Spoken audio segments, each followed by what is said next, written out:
अस्सलामुअलैकुम। मैं सबसे पहले अपना तारुफ़ करवाता चलूँ। मेरा नाम इब्राहिम हैदर अली है और मैं असिस्टेंट प्रोफ़ेसर बायोलॉजी के तौर पर गवर्नमेंट डिग्री कॉलेज मियां चन्नू में अपने फ़राइज़ सरअंजाम दे रहा हूँ।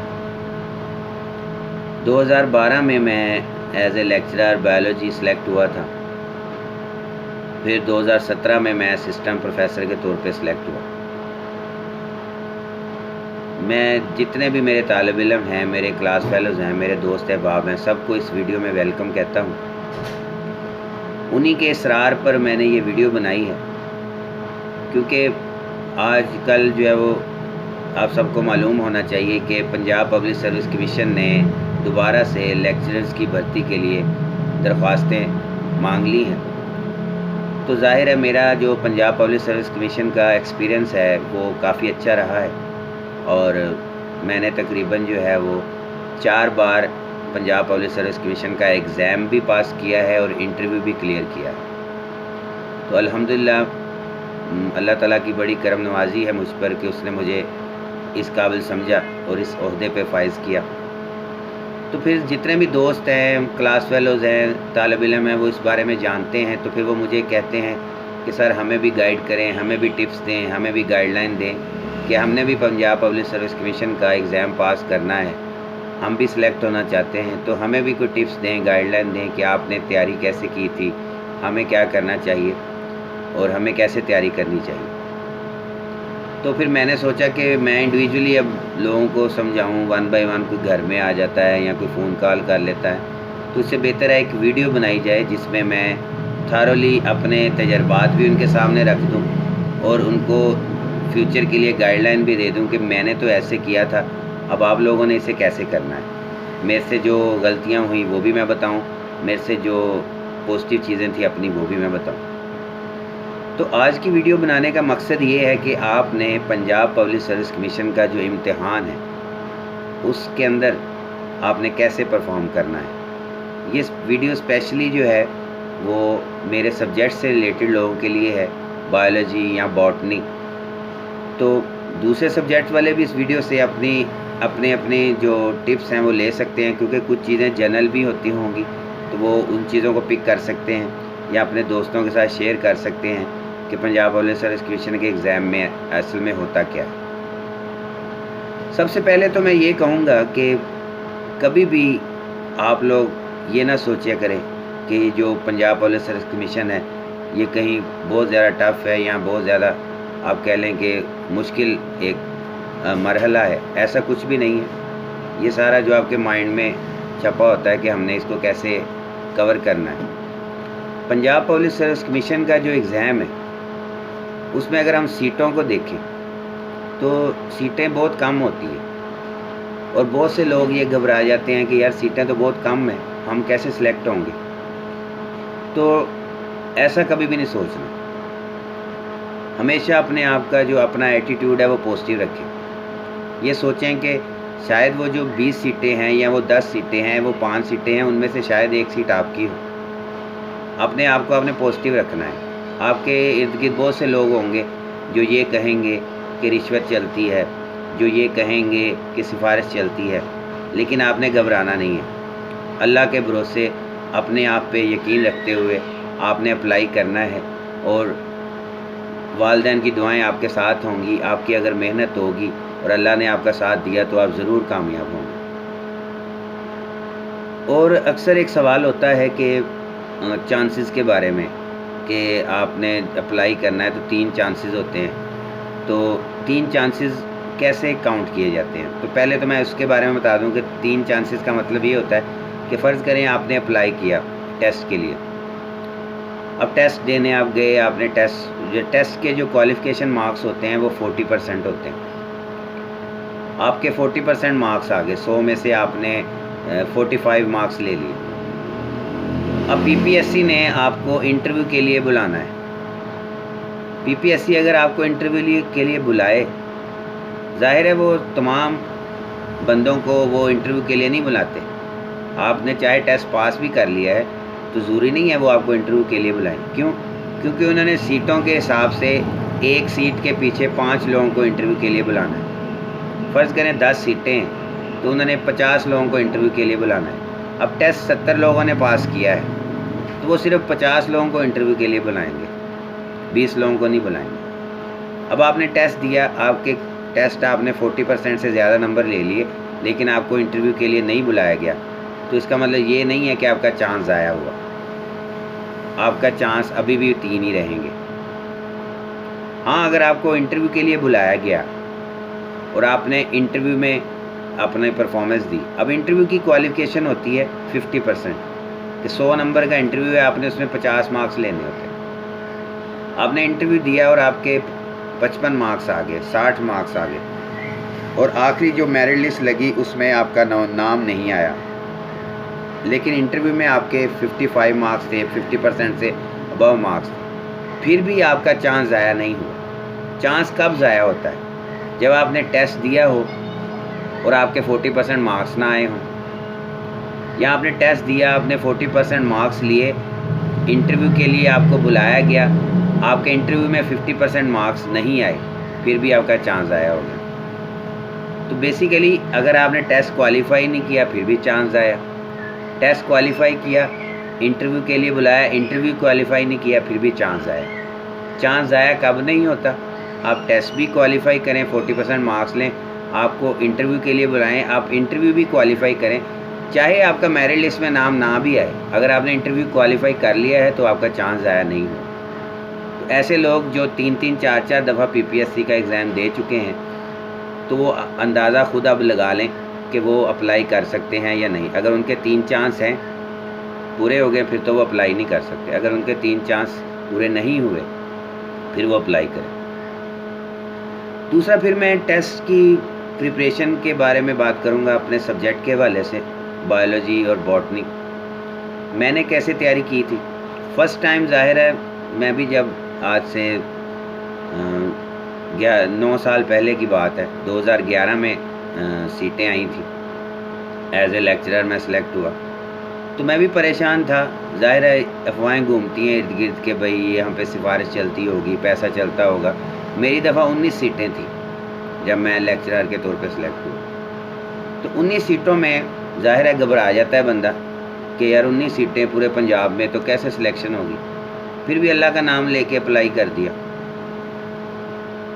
और अब यकीन जाने कि मुझे यकीन नहीं था कि मेरे से इतनी अच्छी परफॉर्मेंस हो जाएगी। टेस्ट जो है वो मॉडरेट ही था, टेस्ट MCQs टाइप था। तो मैंने टेस्ट देने के बाद मुझे लगा कि मेरे 60 to 70% मार्क्स आ जाएंगे। पर जब आप पंजाब लेवल पे सोचते हैं तो फिर आप परेशान तो होते हैं कि यार पता नहीं कितने लायक हमसे भी लायक लोग होंगे। पर जब टेस्ट का रिज़ल्ट आया तो मेरा नाम आ गया उसमें, इंटरव्यू वालों में। तो फिर मैंने इंटरव्यू दिया, अल्हम्दुलिल्लाह मेरा इंटरव्यू मैंने देने के बाद ही कॉन्फिडेंट था कि अब मेरी सिलेक्शन हो जाएगी, और मेरी सिलेक्शन होगी। 19 लोगों में मेरा 6ठा नंबर था पूरे पंजाब। वो पहला टेस्ट था। फिर उसके बाद दूसरा टेस्ट भी लेक्चरर, ज़ाहिर है जो बॉटनी वाले हैं वो बायोलॉजी पे भी अप्लाई कर सकते हैं। मैं बॉटनी में पहले सेलेक्ट हुआ था, फिर मैं बायोलॉजी में भी मैंने अप्लाई किया हुआ था, उसका भी टेस्ट मेरा पास हो गया, उसका भी इंटरव्यू पास हो गया। फिर मेरे पास 2 ऑप्शन थे, फिर मैंने जो कॉलेज नज़दीक था उस लिहाज से मैंने अपनी सीट सेलेक्ट कर ली, उधर मैं चला गया। सेम इस तरह 2017 में भी बायोलॉजी के लिए भी असिस्टेंट प्रोफेसर की सीट थी और बॉटनी के लिए भी थी, तो मैंने दोनों में अप्लाई किया था। तो अल्हम्दुलिल्लाह दोनों में मेरे टेस्ट भी क्लियर हो गए और दोनों में मेरे जो है वो इंटरव्यू भी क्लियर हो गए। और फिर मुझे अपनी मर्ज़ी के हिसाब से जिस कॉलेज में मैं जाना चाह रहा था, मैं जिस कॉलेज में था गवर्नमेंट डिग्री कॉलेज अब्दुल हकीम, मुझे उसी कॉलेज में अपग्रेड कर दिया गया। तो मेरे लिए यही बेस्ट ऑप्शन था। अब सवाल ये है कि मैंने तैयारी कैसे की थी। तैयारी मैंने की थी, मैंने FSC की बुक्स जो हैं, चूँकि जो भी आप में से जो टीचिंग से रिलेटेड है, जो FSC पढ़ा रहा होगा या पढ़ रहा होगा, जो है वो किसी एकेडमी में जो है वो MPhil वगैरह के आप स्टूडेंट हैं, अगर आप PhD के स्टूडेंट हैं लेकिन आप FSC पढ़ा रहे हैं, या आपके पास बुक्स हैं आप पढ़ा नहीं रहे लेकिन आप इन टच उससे रहना चाह रहे हैं, तो पहली बात तो ये कॉन्सेप्ट बिल्ट होने चाहिए आपके। अगर आपके कॉन्सेप्ट क्लियर है तो टेस्ट पास करना आपके लिए कोई मुश्किल बात नहीं। जो लोग भी मेरी ये वीडियो देखेंगे, अगर उनको मैं 4-5 जो इम्पोर्टेंट पॉइंट्स बताऊंगा तो इंशाल्लाह इस वीडियो के बाद जब वो उस लिहाज से तैयारी करेंगे तो मैं उम्मीद करता हूँ वो टेस्ट ज़रूर क्लियर कर लेंगे। आपने जो है वो FSC लेवल से स्टार्ट करके MSc लेवल तक आना है। अब मैंने जितने भी 4 टेस्ट दिए हैं ना, अपने एक्सपीरियंस से बात कर रहा हूँ, ज़्यादातर वो जेनेटिक्स में से पूछते हैं, ज़्यादातर वो बायोटेक्नोलॉजी में से पूछते हैं, ज़्यादातर वो बायोडाइवर्सिटी में से पूछते हैं, ज़्यादातर वो बायो एनर्जेटिक्स, फोटोसेंसिस, रेस्पिरेशन, इन चीज़ों में से पूछते हैं। ये जो 4-5 चैप्टर्स हैं आपके, या एक और चीज़ अनाटॉमी में से पूछते हैं, सिस्टमैटिक्स में से कम पूछा जाता है। आपका फोकस ज़्यादा जेनेटिक्स पे होना चाहिए, बायोटेक्नोलॉजी पे होना चाहिए, इसी तरह बायोडाइवर्सिटी पे होना चाहिए, हाँ, और माइक्रोबायोलॉजी, वायरस और बैक्टीरिया पे होना चाहिए, और बायो एनर्जेटिक्स पे होना चाहिए। और आपने इसको किताब से तैयारी नहीं करनी, आपने किताब से टॉपिक उठाना है। मतलब फ़र्ज़ करें आपने फोटोसेंसिस की तैयारी करनी है, फोटोसेंसिस, तो फोटोसेंसिस का टॉपिक पहले आप FSC की बुक में से पढ़ें, उसमें क्या लिखा है। फिर FSC बुक में से उसको BSc के साथ कंपेयर करें तो 4-5 पॉइंट आपको न्यू मिल जाएंगे। फिर आप उसको MSc से कंपेयर करें, फिर 5-10 पॉइंट्स आपको न्यू मिल जाएंगे। यानी कि FSC लेवल से शुरू होकर आपने उस टॉपिक को MSc लेवल तक देखना। तो आपको जो नई चीज़ें होंगी आपने उसको पॉइंट आउट करके आपने उसको अपने कंसेप्ट को आप कह लें कि पक्का करना। फिर इसी तरह आपने अगर रेस्पिरेशन है, और रेस्पिरेशन के बारे में FSC में पढ़ें क्या लिखा है, फिर उसको BSc से कंपेयर करके, जैसे जो रेस्पिरेशन में है क्रेब्स साइकिल, इसी तरह आपको जो क्रेब्स साइकिल के अलावा रेस्पिरेटरी चेन है, ग्लाइकोलाइसिस है, उसको FSC में सिंप्लीफाई किया हुआ है, BSc में आके उनके स्ट्रक्चर बताए हुए हैं, MSc में आके और ज़्यादा एक्सप्लेन किया हुआ है उनके स्ट्रक्चर्स को।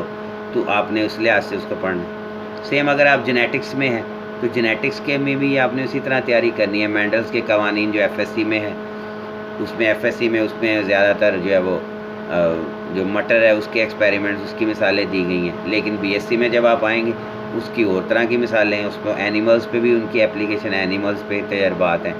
फिर जो है वो TH मॉर्गन का एक्सपेरिमेंट अगर आप पढ़ते हैं तो FSC में उसकी एक्सप्लेनेशन है, फिर BSc में है, फिर MSc में अगर आपकी वो स्पेशलाइजेशन में आपने जेनेटिक्स में पढ़ा है तो उधर भी आप उसको एक्सप्लेन करेंगे। तो यानी जो भी टॉपिक आपने पढ़ना है वो FSC में उसका स्टडी करके बाद में उसको BSc में भी पढ़ना है, बाद में उसको अपनी MSc में पढ़ना है।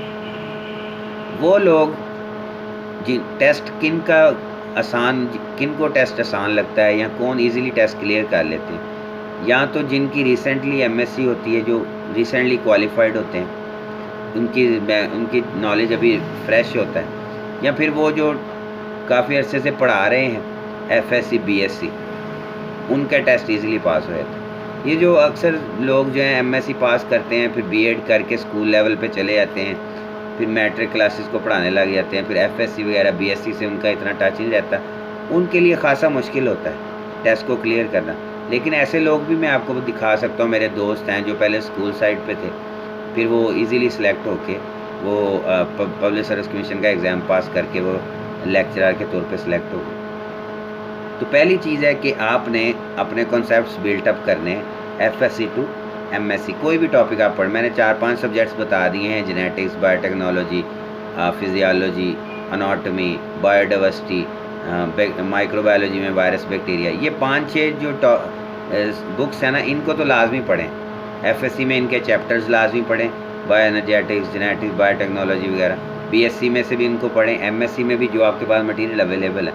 हाँ, अगर आप कहते हैं अभी हमारे पास नोट्स नहीं है, MSc के बुक्स नहीं है, तो भाई नेट पे सब कुछ अवेलेबल है। आप नेट पे लिखेंगे फोटोसेंसिस, बहुत सी डाटा आपके सामने अवेलेबल होगा, वो चीज़ें भी आपको पता चल जाएंगी जो आपको पहले पता भी नहीं थी। तो अपना नॉलेज को एक तो अप टू डेट रखना है FSC से लेके MSc तक। फिर दूसरी चीज़ जो टेस्ट में बहुत इम्पोर्टेंट है, आपने अपनी बुक में ख़ास तौर पे जो FSC है, जितने भी साइंटिस्ट हैं उनकी जो डिस्कवरीज़ हैं, उनकी जो अचीवमेंट्स हैं, वो आपको पता होना चाहिए। ईयर भी साथ याद कर लें तो बेहतर है, क्योंकि मैंने जितने भी टेस्ट दिए हैं ना, बीच में मुझे लाजमी लेक्चरर हो या सिस्टम प्रोफेसर हो, साइंटिस्ट का वो ज़रूर पूछ लेते हैं कि फ़लाँ साइंटिस्ट की क्या अचीवमेंट है, यहाँ अचीवमेंट लिखी होती है, आगे 4 ऑप्शन होते हैं कि किस साइंसदान ने ये काम किया है। तो साइंसदान जो है, जैसे मिसाल के तौर पे रॉबर्ट हुक है, उसने जो है वो सेल दरियाफ्त किया था।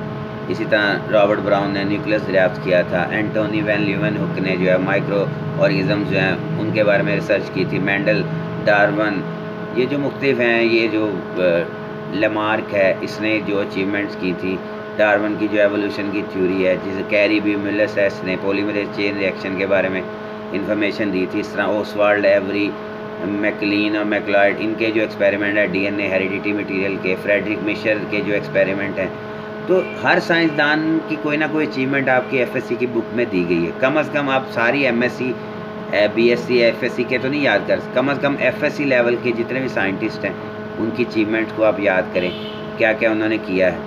साथ अगर आप ईयर भी याद कर लें तो आपके लिए बेनिफिशियल है। फिर इसके अलावा जो है जो हमारा लेक्चरर का टेस्ट हुआ था ना, उसमें तो 100% सब्जेक्ट का ही मटेरियल था। लेकिन इस दफ़ा जो मेरा असिस्टेंट प्रोफेसर का हुआ था 2 साल पहले, उसमें उन्होंने 20% जो है वो जनरल नॉलेज भी रख दिया। तो जनरल नॉलेज के बारे में 2 दफ़ा मैंने एग्ज़ाम दिया है।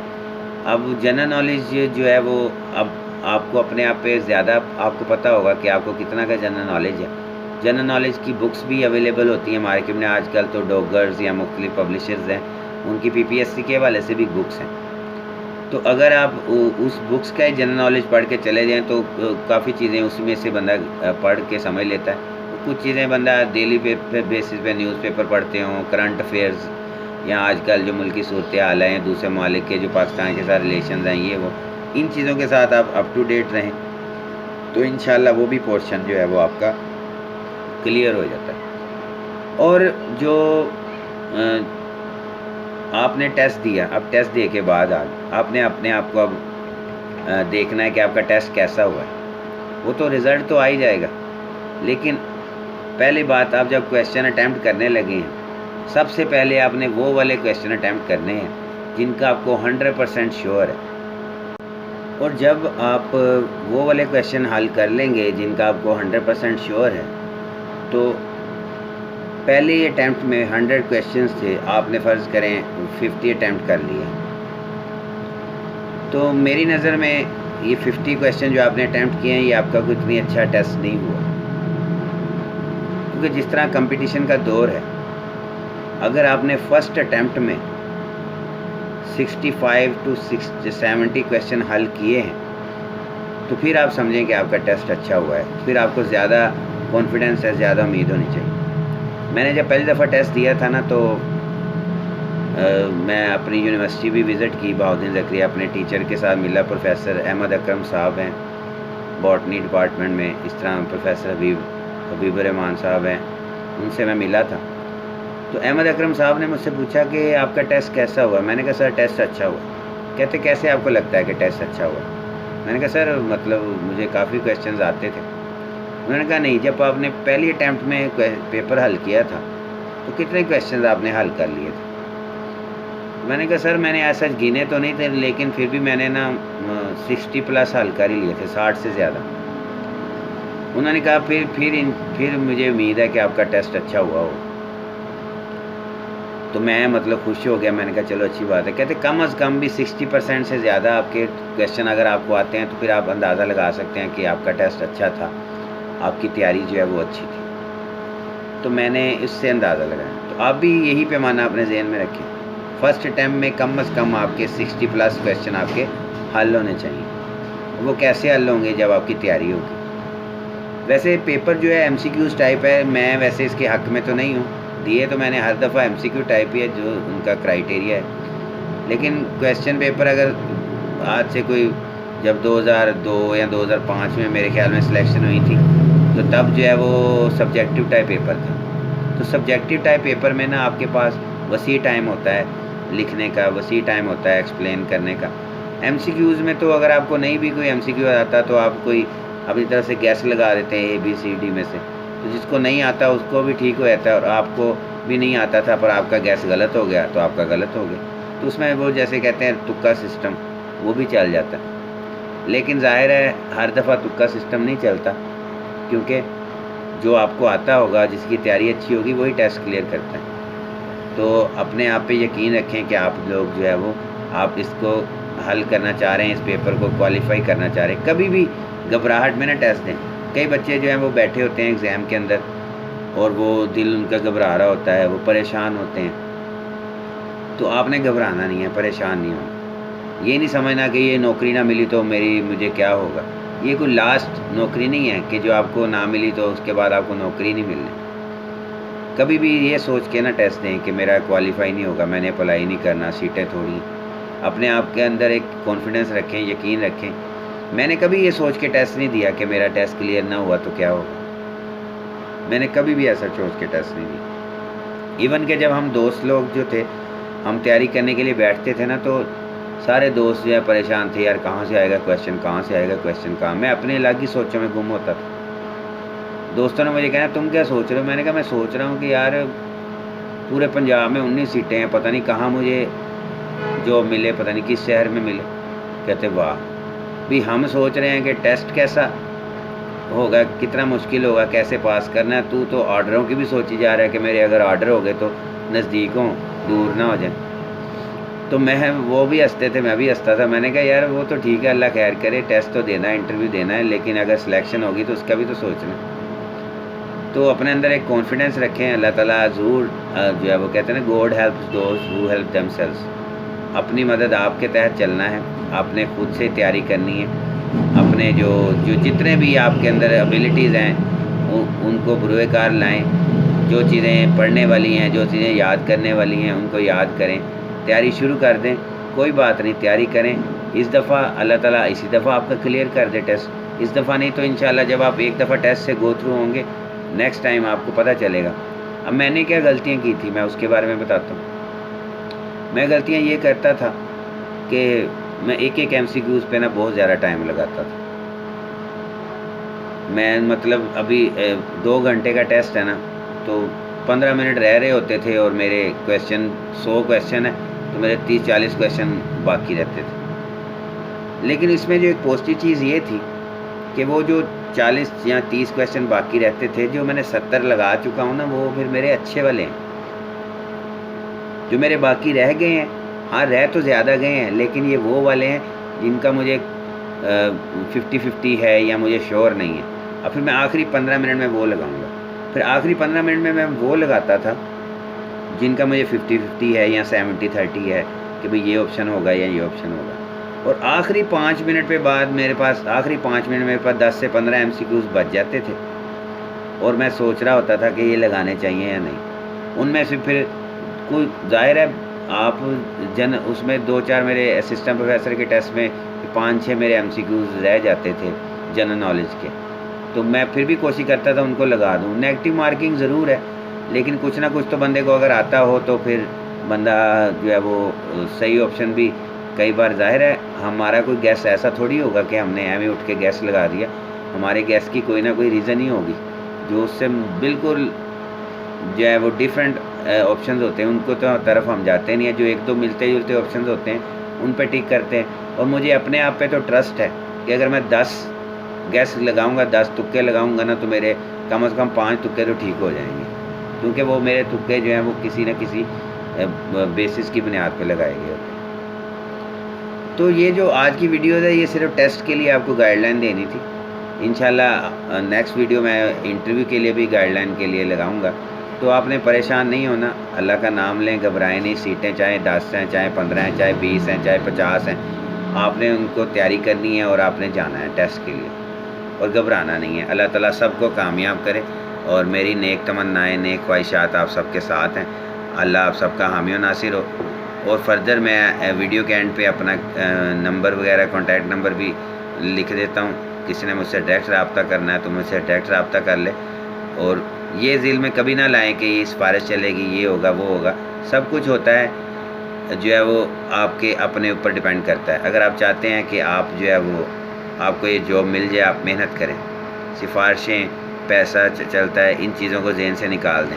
अल्लाह ताला जो है उस पर यकीन रखें, अपने आप पे यकीन रखें। आपकी वालिदैन की दुआएं आपके साथ हैं तो आप सेलेक्ट हो जाएंगे। ये अफवाहें होती हैं, वो कहते हैं ना अंगूर खट्टे हैं, ग्रेप्स आर सॉर।